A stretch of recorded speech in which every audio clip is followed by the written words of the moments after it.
those very somber modes, I guess, for live streaming. I'm going to be talking about a young lady's murder. Her name is Micah. Christian lady. Went to a church, was very involved in a church.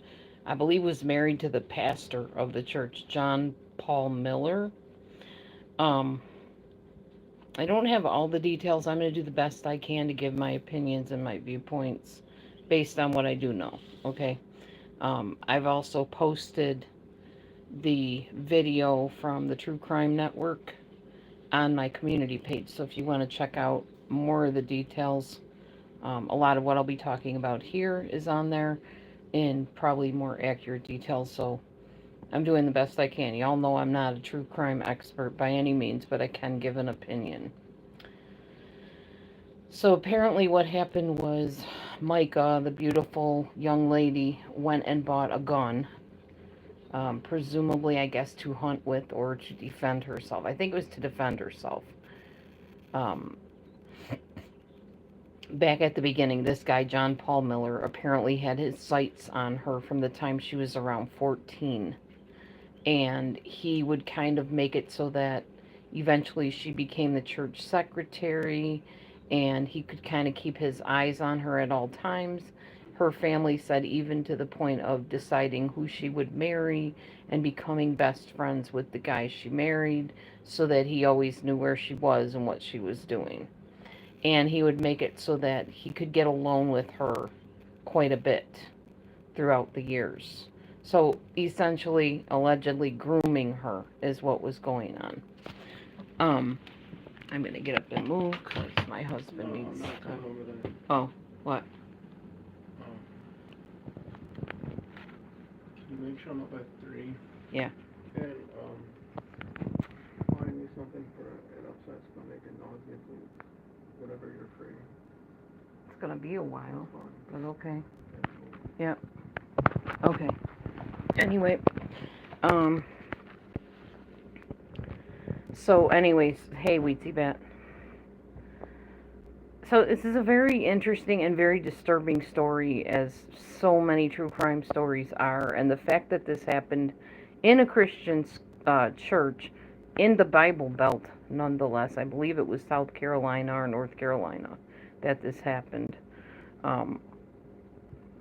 So anyhow, back to what I was saying. He groomed her, allegedly, to make sure that she was always in his sight and he could have full control over what she did, which is so disturbing. Reminds me a lot of some of the other stuff like Bill Gothard and things like that.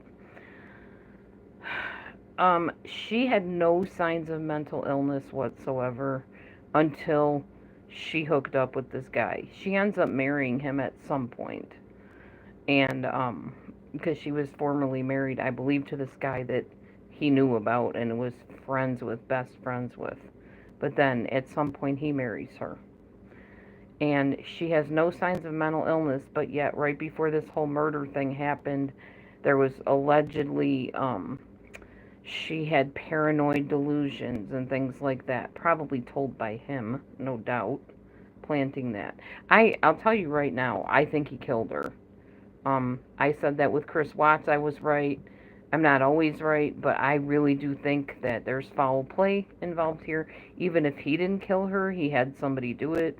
He was involved, allegedly. I'll say allegedly because I don't know for sure, but that is my opinion and my viewpoint. I think John Paul Miller killed Micah. Okay, so go on record of me saying that, just for future reference when they find out.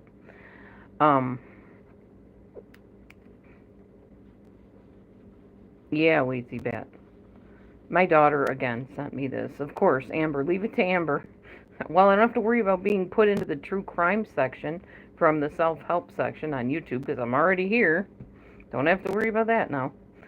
Because that's how I ended up here. Because of the Chris Watts thing. Anyway.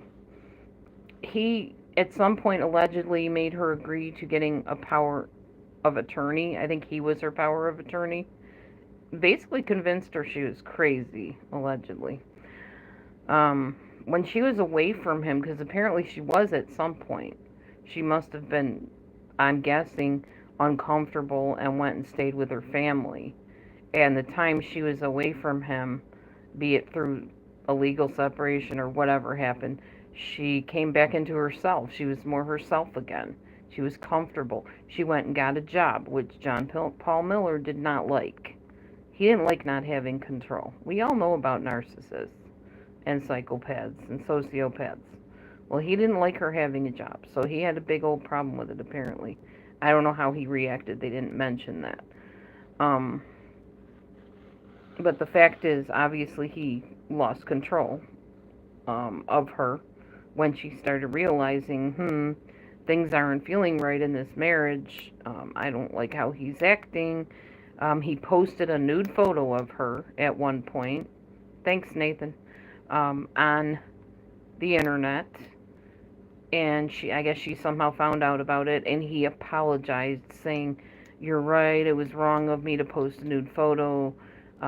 It was very evil of me. I shouldn't have done it. It was only for an hour. I took it down right away," as if that justifies it in any way, shape, or form.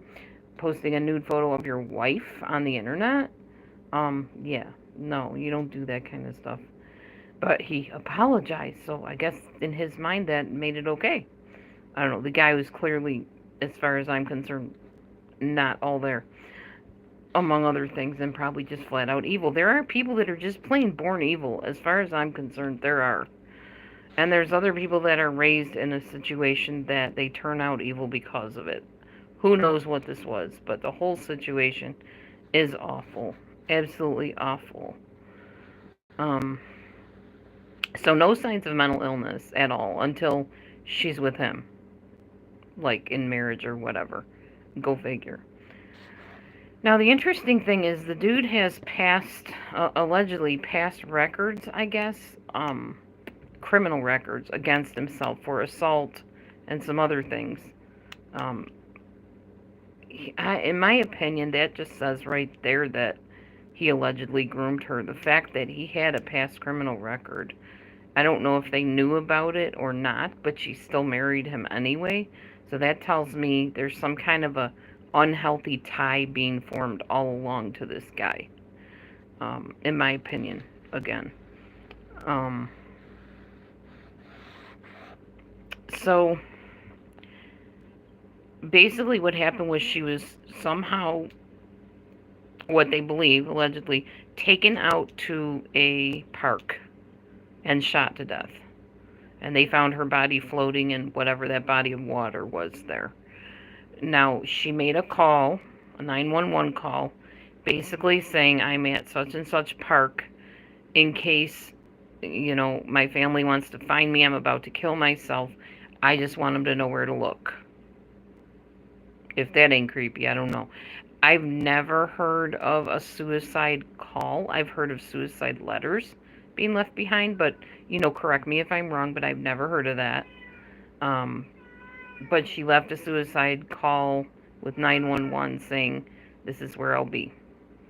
Her family said they suspect that she was probably forced to do it because of the way she was talking. She's usually her voice is very quick and joyful, and not that she'd be joyful about that, but her voice is very quick, and her voice was very stuttery, stunted. I forgot how they said it was. It was very controlled compared to how she usually talks, as if somebody might have been, standing there making her make this call.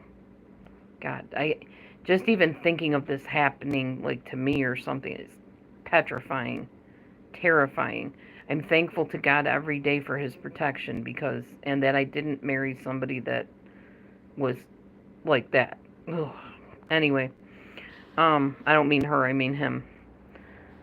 Because I really, like I said, I think he was standing right there orchestrating the whole dang thing to make it look like she did it to herself.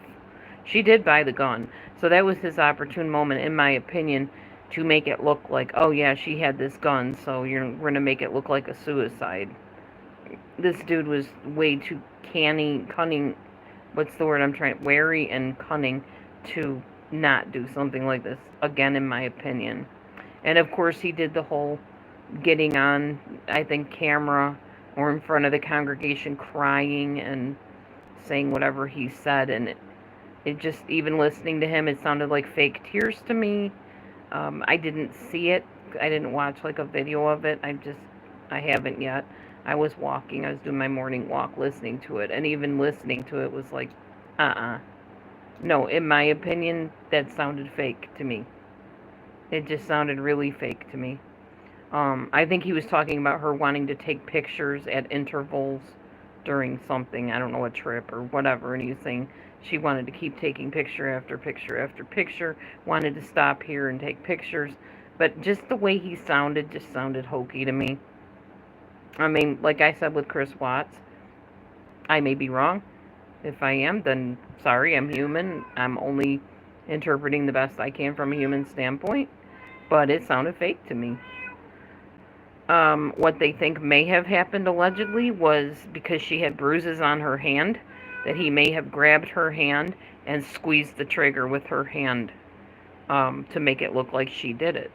That way her prints would be on the gun and not his. I mean, honestly, that's pretty cunning for somebody to think to do that, and it's also extremely disturbing. Yeah, this guy was, regardless of whether he was the one that killed her, very controlling. From people that knew him, very controlling. And what do narcissists and psychopaths do? They get positions, usually in some kind of authority. And he was a pastor of a church. Pastors have a lot of authority. I can tell you, I got kicked out of a church by one. And yeah, he had a lot of authority. And when I confronted people about how he had been treating other people, the answer was, yeah, but he's the pastor. We know that what you're saying is right, and everything you're saying is biblical, but he's the pastor, and they're going to listen to him over you. So, there you go. It's very disturbing, and I know non-believers, non-Christians are like, well, don't ever put anybody in that line of authority where they have complete control. But that's what we do in the Christian churches and the other churches. A lot of times we put the pastor as infallible, almost like a priest or a pope. They can do no wrong, so they don't automatically suspect that they would have done wrong. So they have that little alibi because they're the pastor of the church. They found a lot of shell casings from bullets at the scene, which is why they don't think that she killed herself. They think somebody tried to kill her.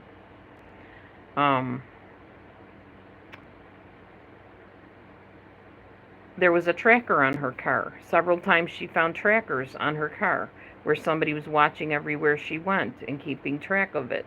They didn't check for trackers on her car at the death scene, the scene of the crime, which made her family very angry, and I would have been angry too, because they knew all along that she had reported, I guess, to the police that she was being tracked on her car. But why would you not check for that at the crime scene? And I don't know. And it scares me how many things are done in very suspicious ways when it comes to true crime these days. They just, even like the Chris Watts interrogation seemed very odd to me, the way they were filming it, the position they had him in, the fact that they did not question the mistress at all, other than the hokey interrogation that really didn't tell us anything, and they didn't continue to investigate her, which you're still going to hear more on that. I believe that. You're going to find out more about her as time goes on. Anyway, back to this.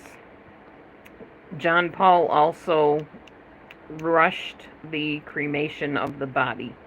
He didn't want people seeing, in my opinion, the wounds and getting more ideas of how this happened. He was very quick to have her cremated. Very quick. That was very suspicious to her family, for sure. She was accused at one point of stealing donations, but what was really happening was she was giving her own money with the understanding that, I guess, the church or somebody would reimburse her. And I guess that didn't happen. I didn't really hear the whole story on that one. There was just so much behind the scenes that we haven't even yet heard. I'm sure we'll hear more as time goes on. Um, People that had issues with this pastor, I say that extremely loosely because I think he's a criminal, um, allegedly. When they had problems with him, he would boot them out of the church. And this, I gotta tell you stories about this one. And then after he booted them out of the church, he would probably get up on the podium, I'm guessing, and tell everybody, well, so and so just left the church. We don't know why. We're not sure what happened. I can't tell you how many times this has happened to me. Not personally, but where I've been in churches and people have told me, oh, yeah, well, so and so just left, but I'll bet you anything that they kicked them out. They just didn't want to tell you what happened. I've seen that at least in 3 churches that I can recall. One of them being a recent church that I did attend. They all of a sudden booted this really good Bible teacher, he was a Torah teacher, out of the church and told everybody that he went to go and study under the rabbi. He decided he was being called elsewhere. That wasn't what happened at all. The guy that now runs the church had him removed. And that happens a lot in churches. It's no wonder people don't want anything to do with Christianity in churches. There's a lot of shady garbage that goes on behind the scenes in a lot, if not most, churches. I hope and pray to God above that the places I fellowship at do not do this kind of sinister, shady stuff. I won't stick around long enough to find out. Y'all know that. But, wow. The fact that it's happening in Christian churches from so-called Christians, um, just disturbing beyond belief, especially in the Bible Belt, y'all. I mean, seriously? Hey, Judy, for this to happen in the Bible Belt is just, beyond disturbing. You guys are looking at Matthew's little trinket shelf up there. There's all his little critters. He finally got a shelf and put them up there. My door's slamming outside. Um, that's all I have on it for right now. I may be reporting more as I learn more. Um, the Jody, whatever her name is, Jody and Ruby situation, as far as I know, has kind of died down. I haven't heard more about it. They're in prison right now for however long they'll be there. I don't know. That was another horrendous thing happening in a church. Ugh. What is wrong with these people? What is wrong? Well, what is wrong with our world? Well, we know lots is wrong with our world. It's just, it's the world we live in. It's, many will say it's been prophesied in the Bible that things were going to get bad like this, and they indeed have. They've gotten worse and worse and worse over time.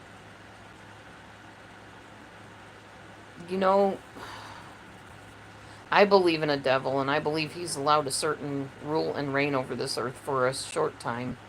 Well, short in God's eyes, not short in our eyes, obviously, because we're here enduring all this.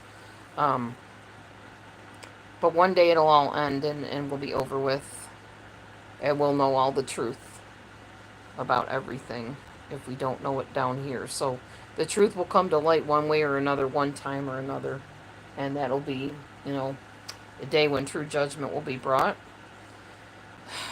It's just, meanwhile, all we can do is surmise and figure out potentials of why things happen and, good God, hold people accountable, hopefully, and do better background checks on people. And if people have a criminal record like that, where they've assaulted people, repeated criminal records of different kinds, for God's sake, do not marry them. And definitely do not make them pastors of your church. I don't. Did they not know about his record? I don't know. Like I said, I'm only first learning about this because Amber sent it to me. Amber's my youngest daughter, by the way. She's in her 20s, and she delights in sending me true crime things, especially about Christians. So she's like, Mom, did you see the story? No, I had not seen it till she said something, and then I went looked it up, and I'm like, I'm going to go talk about this on YouTube. I'm going to let them know what I think. And when it all goes down the pike, you're going to see, pretty sure that I was right, that this dude is not innocent. I don't know if they've, like, taken him into custody to question him. I'm not sure where any of that stands. I'm going to be following this story, though, for sure. Rest in peace, Micah. Rest in peace.